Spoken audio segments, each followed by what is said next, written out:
This will be one of the more difficult videos for me to make. I gotta admit, I do have to admit that. And the reason for it is due to the fact that I'm going to be talking about a musical icon that I have held in such high regard and have had the ultimate respect for, and that is Miss Lauryn Hill. Lauryn Hill has been to neo soul, R&B, hip hop community the same way that Lotion has been to Ashy Knees. I remember that Miseducation of Lauryn Hill album being a staple in my house growing up. I mean, I really couldn't go nowhere without hearing it. I remember my mom would have that album in her little black book of CDs. It was a thick black book of nothing but CDs. Right? You know, a lot of y'all may know exactly what I'm talking about, but that black book of CDs was like the Bible in my mom's car. Mind you, this was before Spotify, Apple Music, Napster. Some of y'all don't even know about that. See, I done showed my age with that, but we're not gonna get into that. But the point I'm trying to make is that Lauryn Hill is one of the most revered musical artists of our time. However, she is also solely responsible for ruining her legacy one show at a time. And this hasn't been something that has just happened. No, this has been a gradual crash and burn roller coaster ride that has went off the track inch by inch, and it's honestly no one's fault except for hers. Now, recently, Lauryn Hill and the Fugees, which was a legendary group that used to run the 90s back in the day, was set to kick off their highly anticipated US tour in Tampa a few days ago. Right? I believe Tuesday was the day that they were supposed to start with the American leg of the tour, because there was another leg which was going to be overseas. Now, the overseas tour is still going on, but the US leg of it is done. And it was supposed to stop on the Hollywood Bowl at September 17th, but they added more shows in New York and New Jersey in September 20th to September 21st. And some other cities that were going to be scheduled for the tour were Atlanta, Philly, right? Dallas, Houston, Milwaukee, and so many others. But it was quietly canceled, and the dates were removed from websites like Ticketmaster. And, you know, a lot of people that bought tickets received notices about receiving refunds because of the cancellation. Now, initially, no reason was offered to the fans, right? Like, no reason was actually given for the cancellation. It was a complete radio silent tour cancellation, and it just didn't make any sense to a lot of people that a popular group like the Fugees and Lauryn Hill would just cancel an entire tour for no reason like this. But turns out the reason was pretty simple, actually, and that reason was just low ticket sales. Now, as heartbreaking as that may sound to the Lauryn Hill lovers like myself and many other fans out there, I can understand why there were low ticket sales for this, because in all honesty, the ticket sales for many artists all over and their shows have been low. And simply put, one of the major reasons that ticket sales have been low across the board is really due to none other than the state of the economy right now. Inflation is through the roof. We are in a recession. People don't have any money. The job market is trash. The housing market is a joke. And people just don't have the discretionary income that they once had pre-pandemic. Quiet as kept, that's the reason a lot of these artists are even touring in the first place, because they don't have any money either. And so they want to try to set up a quick little tour so that they can, you know, get some money in their pockets. It's a crazy cycle, but I'm getting way off track here. So let me just get right and refocus. So simply put, it was low ticket sales that ended the US tour. And it seems that everyone can understand that except for Lauryn Hill herself. And she went to Instagram to essentially point blame at the media and the fans, kind of, for why this tour flopped the way that it did, by saying this: with difficulty, the decision was made to pull down our upcoming North American tour dates. The shows in the UK and Europe are moving forward as planned. Last year, I faced an injury that necessitated the rescheduling of some of my shows. Regrettably, some media outlets penchant for sensationalism and clickbait headlines have seemingly created a narrative that has affected ticket sales for the North American portion of the tour. The trust and faith I have in my intentions and my commitment to my art seem to have been overshadowed by this unfortunate betrayal. Now, Lauryn Hill, Miss Lauryn Hill. It pains me to say this, it really does, but seriously? You're blaming clickbait headlines and sensationalism as the reason why your tour was canceled? Now, the injury that she faced, and her needing to reschedule shows because of injuries and things like that, that's understandable. But it's time to get real here for a second. This is you. You have now become a meme for either coming to your shows hours late or just not coming to your shows at all. The same shows that people paid for, stood in line to get into, and to be ultimately disappointed in because of your constant lateness and just downright disrespect to your fans' time over the years. I mean, let's take a little trip down memory lane here. Back in November of 2023, she literally told fans that they were lucky she even showed up to the stage when she was performing in a show. I believe it was in LA or something like that. Just take a look. Say, yeah, she's late. She's late a lot. Yo, y'all lucky I make it on this blood rise stage every night.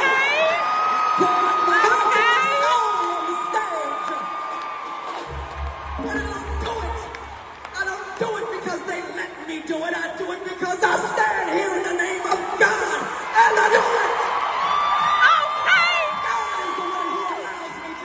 So you telling me that you are notoriously late to your shows? You might show up, you might not. These fans paid their hard-earned money to come see you, and you tell them that they're lucky you even showed up? And you sitting here saying that it's the media's fault that the US side of your tour was canceled? Now again, I'm going to say it again.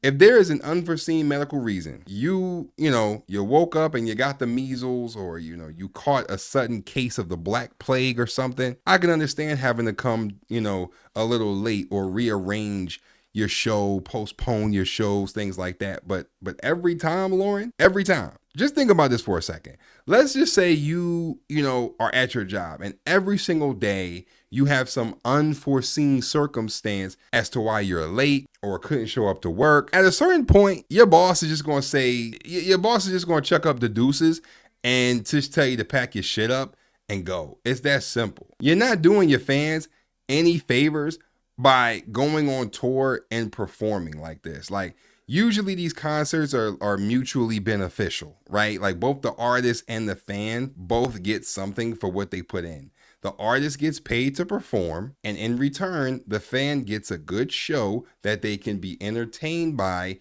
and hopefully remember in the future. This ain't the United Negro Need a Dollar Charity Foundation where we just go outside and watch you perform for free. People are paying to see you. They're taking time out of their lives to come and support you, and this is what they get? Lauryn Hill, baby girl, you could never get my money. Ever, ever, ever again. And I'm going to say why. Because I have spent my hard-earned money in the past to go see Lauryn Hill, and Lauryn Hill has kept me waiting more than an hour, almost 2 hours, so much so to the point that I have gotten up and walked out. Well, this has been one of her flaws for many years, and this past weekend she took the time to address her lateness, okay? And she had the audacity to tell her fan base that we should be lucky that she even comes out on the stage at all. Now, I don't know about you, but me, respect my time, please. And if I spend my hard-earned money for a concert ticket, get dolled up to come see you, respect my time. Really, Lauryn? Your fans should be lucky. Let me chin check you real quick, baby girl. If it wasn't for the fans, you wouldn't have not one concert. And you better be careful, because your next concert, you might come out and do a sound check, and that's all you got in the audience. I think it's highly disrespectful to tell your fan base, your fans, the people who have loved and supported you for years, that they should be lucky. No, you should be lucky that after the 90s, you still have a thriving fan base that want to even come and support you. Because for real, when you get out on the stage and do your songs, I don't want to hear the reggae version of whatever, or the remix of this. I want to hear the songs the way they sound like on the record. Do better. Just do better. Actually insane. Now, she also posted this on her Instagram story saying the audience in the UK and Europe not only haven't seen the Miseducation anniversary performance yet, they also haven't seen the Fugees perform together in over 25 years. Performing for my fans is a profound exchange of energy and emotion that excites me every time. Every show is a piece of my expression and testament to our connection and shared love for music. I can assure you that no one is more disappointed about not being able to perform than I am.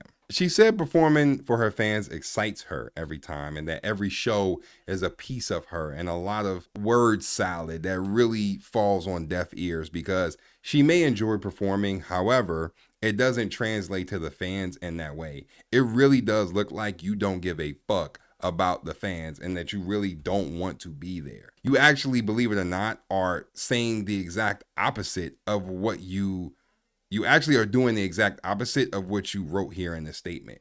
Continuously showing up late to your shows or just canceling them for whatever reason is not what an artist, especially of your caliber, does. Who cares about her connection to the fans? They would never do anything like this, at least not in the amount of times that you have. She also said that no one is more disappointed about not being able to perform than her. And that's interesting because you've literally built your legacy off of doing that exact thing. So much so that instead of people knowing you for your music, they know you for this, which isn't good. But at the end of the day, is this really a shocker? This is honestly to be expected at this point. This is all a part of the Lauryn Hill experience, and we should enjoy the ride because we will never get another Lauryn Hill again. In a lot of ways, that's bad, right? In a lot of ways, that is true. We will never get another Lauryn Hill. But when it comes to this situation, it's good that we won't ever get another Lauryn Hill because this is ridiculous. Nobody has time to waste money going to a show when really all they're going to be doing is entertaining themselves the whole time because you refuse to show up at least on time. And listen, is Lauryn Hill the only artist to, come to shows late? Absolutely not. But it's not just the fact that she shows up late as hell, but when performing, she doesn't even perform the songs the way they are on the albums. She remixes the songs so much to the point that they're almost unrecognizable. Like you don't even know that she's singing her best songs because she's remixing and flipping and reggaifying and reggaetoning and doing all kind of shit to the songs that it's like, yo, like, what are you even singing? So not only do the fans not know if you're going to show up to your own show that you book, but they also have to worry if they are even going to hear the songs they even like in the first place. What type of concert experience is that? I'd be damned if I go to a J. Cole concert and I hear a Kids Bop version of Pride is the Devil. Now, the crazy part is that apparently this was a tour that was supposed to happen last year that was also canceled because Lauryn had bad vocal strain. So this tour being canceled again was really no surprise. It would have been more of a surprise if they actually started and finished the tour with no issues whatsoever. That would be a shocker. Now, the last thing she said in her statement was, know that I am not only grateful for those who appreciate and support my art, but that I fight and push through all kinds of resistance to put together experiences that mean something for all of us. I love being able to bring these performances to you. I appreciate your understanding. We're looking forward to performing at the shows in the UK and Europe in October. And for our fans in North America, when these unforeseen circumstances are resolved, we'll be back in full force. With love, respect, and honesty, Ms. Lauryn Hill. Lauryn, I know this is going to be hard to hear, and I'm sorry to say this, so I'm going to hold your hand when I tell you this. We don't trust you. Like, simply put, we don't trust you anymore. Your concert track record is atrocious. Don't blame the media. You are your own worst enemy here. I mean, you're either late or canceled because the venue doesn't align with your chakras. Miss Hill, it's called accountability. Lauryn Hill and accountability have been in a longer battle than Goku and Vegeta. You are going to have to do free shows for us to believe you again. That's simple.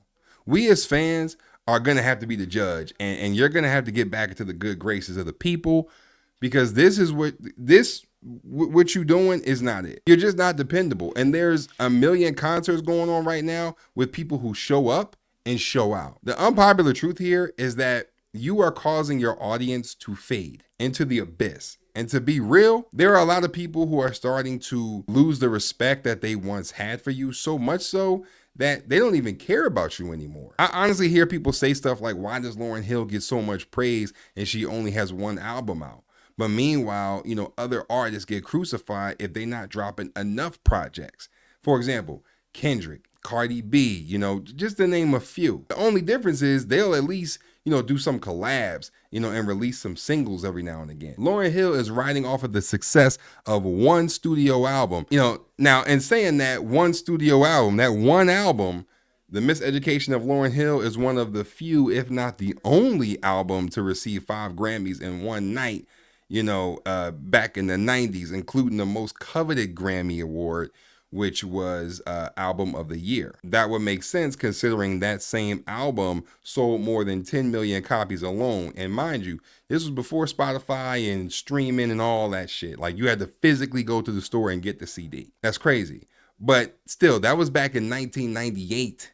We crucify artists now who take more than 5 months to drop something. It's getting harder and harder to defend her, and it's sad. She is one of my favorite artists of all time, and she has paved the way for a lot of people, a lot of women in music, especially in hip hop and R&B. And to see her go down like this is sad, and it's unfortunate. But anyway, that's all I got for this video. I saw this on social media and I had to give my opinion on it because, the whole statement was just nonsensical to me. For her to cancel another show at this point, she needed to just do a tiny desk on YouTube and call it a day. But anyway, if you made it this far in the video, don't forget to like the video and also don't forget to subscribe for the one time. Peace.